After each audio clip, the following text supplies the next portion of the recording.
Hi everyone, in this video we are going to discuss Science Sample Question Paper 23-24.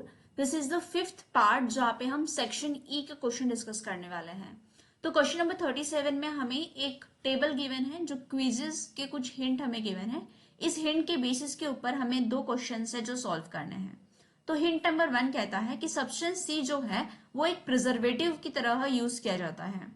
Then in the second hint और या फिर second step में हमें given है C has 2 carbon atoms. 2 carbon atom से बना है तो इट इज इथीन या फिर इथेन, कुछ भी हो सकता है, that is started with eth, right. C हमें मिलता कैसे? C is obtained by the reaction of A in the presence of alkaline potassium permanganate. तो ए का अगर हम रिएक्शन करते हैं पोटेशियम परमैंगनेट के साथ, यानी ऑक्सीडेशन अगर करते हैं हम ए का, अगर हम ऑक्सीडेशन करते हैं तो हमें फॉलोड बाय एसिडिफिकेशन, ठीक है। उसके बाद उसका एसिडिफिकेशन में हम क्या करते हैं, H+ ऐड करते हैं, राइट।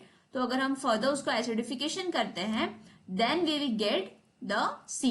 तो हमें सी मिलता है और सी 2 कार्बन आइटम से बना हुआ कंपाउंड है। Okay, this step is important जिससे हम सी को आइडेंटिफाई कर सकते हैं। देन लेकिन we don't know what is A, right. यहाँ पे third step, misuse of A in industry is prevented by adding methanol benzene pyridine to A. So it is very clear कि जो आपका ए है यहाँ पे, ए इज अ अल्कोहल, ठीक है। तो वी नो दैट इंडस्ट्रीज में जो अल्कोहल होता है उसका मिसयूज ना हो, जो इंडस्ट्रियल वर्कर्स है उसको मिसयूज ना करे बाय ड्रिंकिंग और by doing the consumption of it. तो उसको प्रिवेंट करने के लिए कुछ टॉक्सिक सब्सटेंसेस ऐड किए जाते हैं अल्कोहल के अंदर, दैट इज मिथेनॉल या बेंजीन। सो यहाँ पे you we get to know that जो ए है, A is your ethanol probably because of the 2 carbon atoms. So A जो है वो बन जाता है आपका इथेनॉल।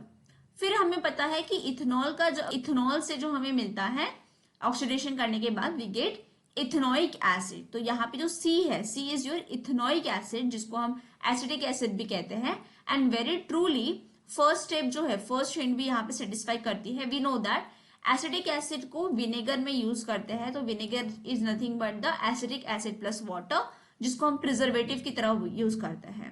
तो सी हमें पता चल जाता है, सी जो है वो एसिटिक एसिड या फिर इथेनोइक एसिड है, एंड जो ए है that is your ethanol.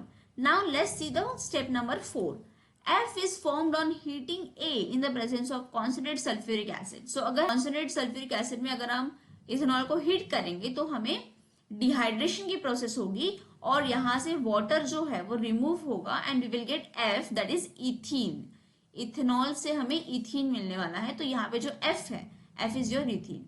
Then F fifth step है, F reacts with hydrogen gas in the presence of nickel as a catalyst. So yes, जो F है, अगर इथीन है, इथीन को अगर हम हाइड्रोजन के साथ रिएक्ट करेंगे इन द प्रेजेंस ऑफ निकल तो we that process is hydrogenation की प्रोसेस होगी, जहां पे इथीन जो है that will get converted, unsaturated hydrocarbon will get converted into saturated hydrocarbon by the addition of hydrogen. So addition reaction या फिर hydrogenation reaction की प्रोसेस यहाँ पे होती है जिससे हमें इथेन एज अ प्रोडक्ट मिलने वाला है।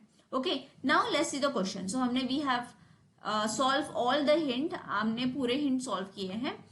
On the basis of the hints answer the question. तो पहला क्वेश्चन है, give the IUPAC name of A and F. So A हमने अभी देखा, ए जो है दैट इज इथेनॉल, तो इथेनॉल उसका आईयूपीएसी नेम हो जाएगा।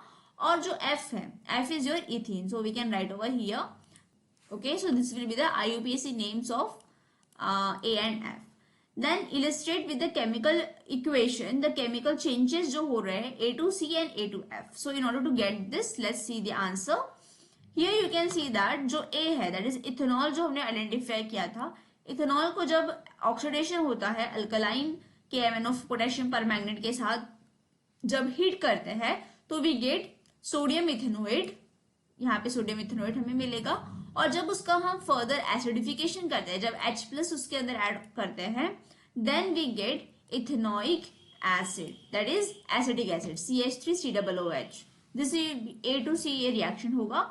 और A2F क्या रिएक्शन हो रहा है, जब इथेनॉल को हम हीट करते हैं कॉन्सेंट्रेटेड सल्फ्यूरिक एसिड के प्रेजेंस में, तो यहाँ पे जो वाटर है, मतलब ये जो OH है एंड यहाँ की जो हाइड्रोजन है H2O यहाँ से रिमूव होगा, डिहाइड्रेशन की प्रोसेस होगी, H2O रिमूव होगा and you will gate ethene. तो यहाँ पे आपको इथीन जो है एज अ एफ प्रोडक्ट मिलता है।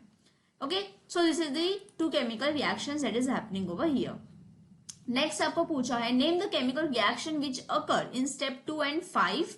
नेम बताना है आपको केमिकल रिएक्शन का। स्टेप 2 हमने अभी सॉल्व किया है। स्टेप 2 में क्या हो रहा है, ऑक्सीडेशन हो रहा है, ठीक है, this process is oxidation. And step 5 पूछा है, तो इथिन का जब हाइड्रोजन गैस के साथ मतलब निकल के प्रेजेंस में जब हम हाइड्रोजन गैस के साथ रिएक्ट करता है तो ये हाइड्रोजनेशन होगा, ये जो बॉन्ड है ये बॉन्ड ब्रेक होगा यहाँ पे, एंड यहाँ पे हाइड्रोजन जो है वो ऐड होगा और हमें यहाँ पे मिलने वाला है CH3 राइट, जिसको हम कहते हैं इथेन। तो हमें सैचुरेटेड हाइड्रोकार्बन मिलने वाला है। इस प्रोसेस को हम कहते हैं एडिशन या फिर हाइड्रोजिनेशन।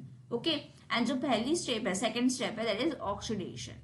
नेक्स्ट आपको बोला है कि identify the compound form in the steps if A is replaced with next homologue. ठीक है, A is replaced with next homologue, तो कुछ चेंज नहीं होगा।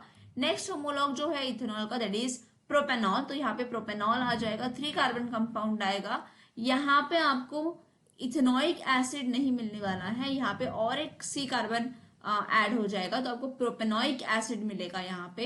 ठीक है, देन अगर आप इथेनॉल को व्हेन प्रोपेनॉल को अगर हम कॉन्सेंट्रेटेड H2SO4 के साथ रिएक्ट करते हैं तो हमें यहाँ पे प्रोपीन मिलेगा। ठीक है, यहाँ पे हमें मिलने वाला है प्रोपीन।